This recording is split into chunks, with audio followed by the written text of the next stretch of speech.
Hello everyone, this video is an in-depth complex look at the simplest DPS rotation in Endwalker. Summoner was simplified to the point that we can do the whole rotation into one button. Let's get started. Before we look at the summoner rotation, we need to look at the basics of ability weaving. Essentially, you are using the difference between the recast time and cast time to cast spells that are off global cooldown or GDC. For example, energy drain. You could cast Ruin, weave energy drain and theoretically cast Fester, but due to lag from server and client it is difficult to weave two spells.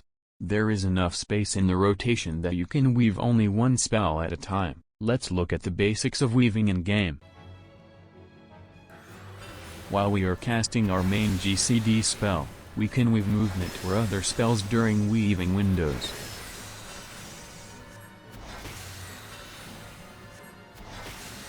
Let's look at the opener. The summoner opener starts with a tincture followed by Ruin 3. Once Ruin 3 is cast, we use the weaving window to cast Searing Light.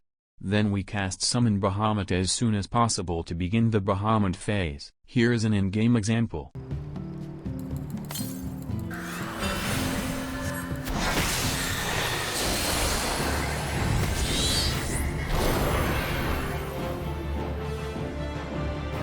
After summoning Bahamut, weave energy drain. The next steps are simple. Cast Ruin 3, now called Astral Impulse, 6 times. In between those 6 casts you want to weave Fester, Enkindle Bahamut, and Death Flare. You are free to move during this phase because every spell is instant cast. Once finished you can select your next summon. In general, you want Titan for mobility, Ifrit if you need to jump to the boss, and Emerald if you know the boss won't move or be untargetable for a while. Here is how this looks like in game.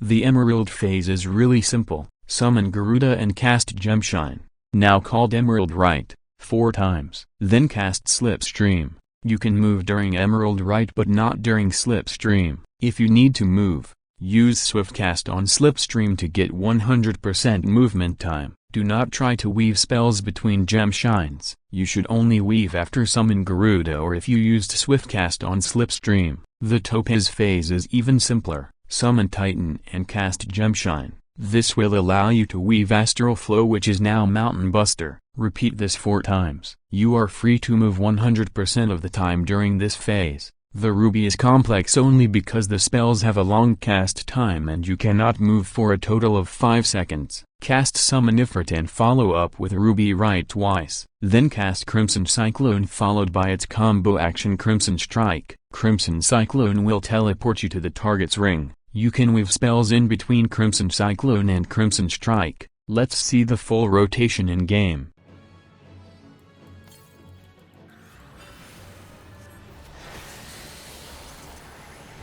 You want to do all your weaving during Bahamut, so no weaving is needed during the summon phases.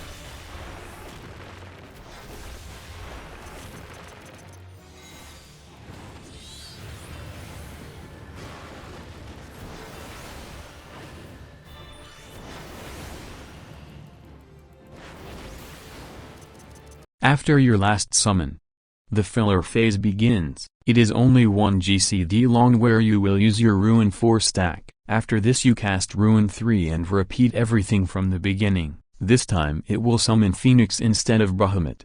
But the spells are all the same. The main difference is that, if you did your rotation perfectly, energy drain will shift 1 GDC due to the cooldown. This means it will eventually shift into the summon phases if the fight is long enough. Let's continue the rotation in game.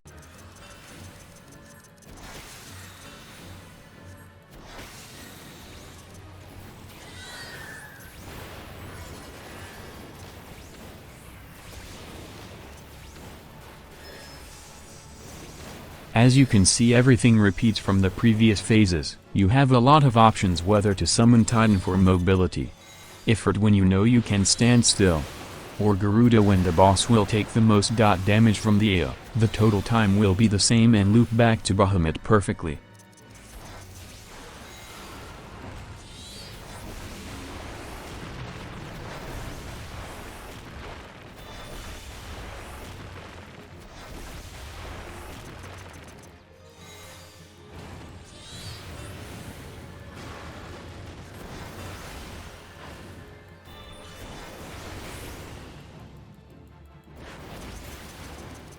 A full rotation is defined when Searing Light come off cooldown at 120 seconds. However, this is simply the same Bahamut Gem phase repeated 4 times. Now that we have an in-depth understanding of the summoner rotation, we can break it down and turn it into a one-button rotation. First, we need to understand a little bit about in-game macros. You can access macros by going to the main menu. System, User macros. Combat macros are typically considered inefficient. This is due to the game's wait function. It can only wait in whole seconds between commands. Since the GCD is roughly 2.5 seconds, you lose a significant amount of DPS by using action macros. In the example below, you can see how the macro loses 1 out of 6 of the Ruin 3 abilities, roughly 17% damage. Instead, we can use macros to organize our abilities and simplify our hotbars. For example, the weave spells during the Bahamut phase all have conditions necessary for casting. This means we can lump them all into the same action macro with no wait time. Let's see how this looks in game.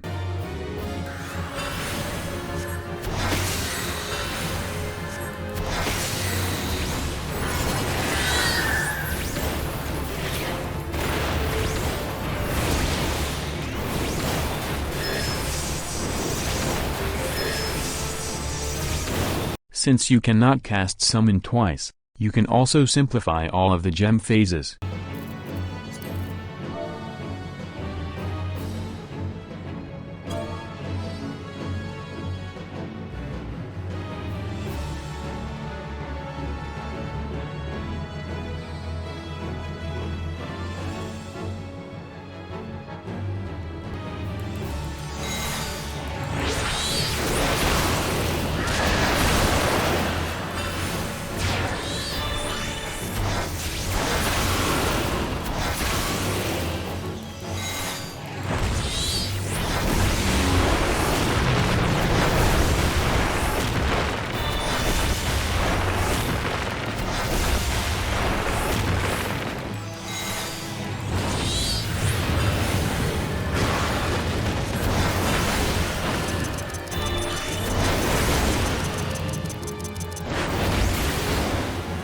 In order to make a one-button rotation, we will need to use a new macro, /hotbar. This macro lets you swap abilities on the hotbar to a specified location. For example, /hotbar action fester 1-8 will add the action fester to the hotbar number 1 at the 8 slot. With this, we can do optimized rotation using macros. Let's see the opener in action using a single button in game.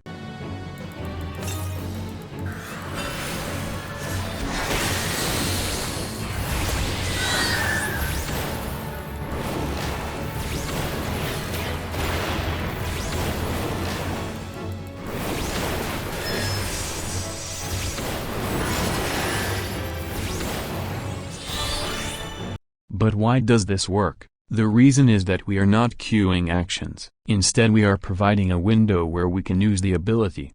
With enough tweaking, you can find the proper locations for the full rotation. Let's review the Bahamut phase again, this time with the proper location for the wait times when we swap abilities on the hotbar. As you can see, We always make sure Ruin 3 is castable during a GCD. For this to work we had to remove Fester as it can be weaved twice in 1 second, making us lose one cast of Ruin 3. Instead, we use Swift Case during the Emerald phase to gain a 3-second window where we can cast Fester twice. Here is the layout for the Topaz phase. We always make sure the GCD skill is on the hotbar during the GCD change. Since we cannot swap macros using /hotbar, we instead place macros in other hotbars and use /hotbar change. This way we can more or less chain macros. We will use a total of 3 macros and 4 hotbars for the 1-button rotation.